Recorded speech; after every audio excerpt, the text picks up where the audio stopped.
Neste momento que nós enfrentamos esta pandemia, em que estamos praticamente impedidos de ir e nos reunir em nossos templos, é um tempo propício para refletirmos sobre a essência da adoração e o templo de Deus.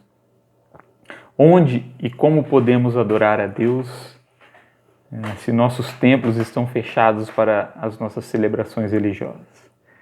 Essa preocupação sobre o local certo para a adoração a Deus não é de hoje. Certa vez uma mulher samaritana perguntou a Jesus onde se deveria adorar a Deus, pois os samaritanos adoravam a Deus no Monte Gerizim, já os judeus faziam seus cultos no templo em Jerusalém. E Jesus então respondeu àquela mulher: mulher, creia no que eu digo. Chegará o tempo em que ninguém vai adorar a Deus neste monte, nem em Jerusalém. Mas virá o tempo, e de fato já chegou, em que os verdadeiros adoradores vão adorar o Pai em espírito e em verdade, pois são esses que o Pai quer que o adorem. João capítulo 4, versículos 21 e 23. Veja que Jesus nos ensina que a verdadeira adoração não depende de determinados lugares físicos, como montes ou templos, mas de pessoas que adorem a Deus em espírito e em verdade. E mais, segundo o Evangelho, Jesus é quem reconstrói um novo templo para Deus. Um templo não mais feito de pedras, paredes ou madeira, como conhecemos, mas um templo feito de pessoas. No capítulo 2 do Evangelho de João, João relata que Jesus, ao encontrar algumas pessoas vendendo animais e trocando dinheiro no pátio do templo, daquele templo de Jerusalém, Jesus os expulsou dali, declarando: parem de fazer da casa do meu pai um mercado. João capítulo 2, versículo 16.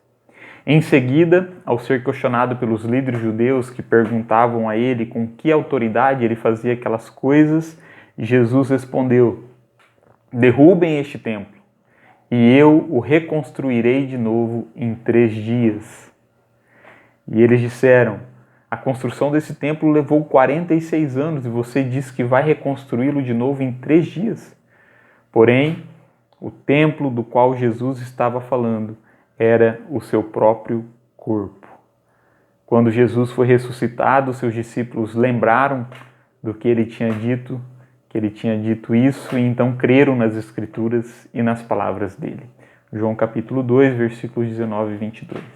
Veja que Jesus é onde se deve adorar a Deus. Jesus é o verdadeiro templo de Deus.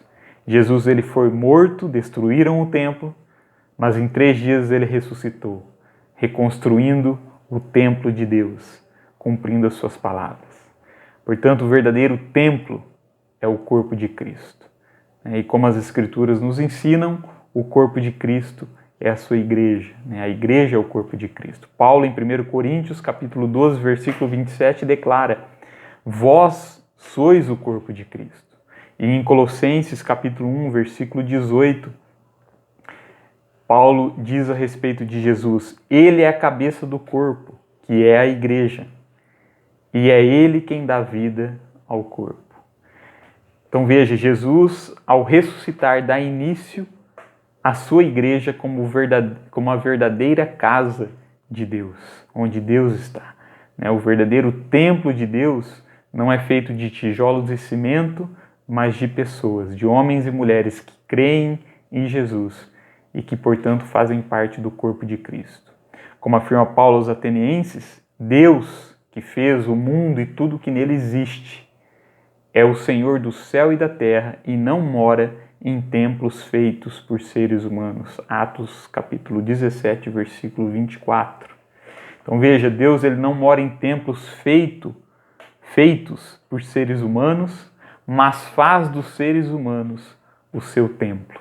Como Jesus afirmou: se alguém me ama, guardará as minhas palavras, e meu Pai o amará, e viremos para ele e faremos nele morada. João capítulo 14, versículo 23.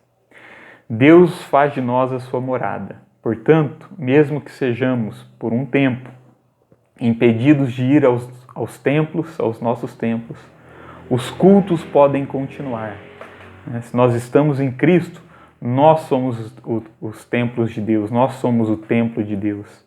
Deus está presente em nós e então podemos adorá-lo em espírito e em verdade, como Ele quer. Que Deus te abençoe, graça e paz. Amém.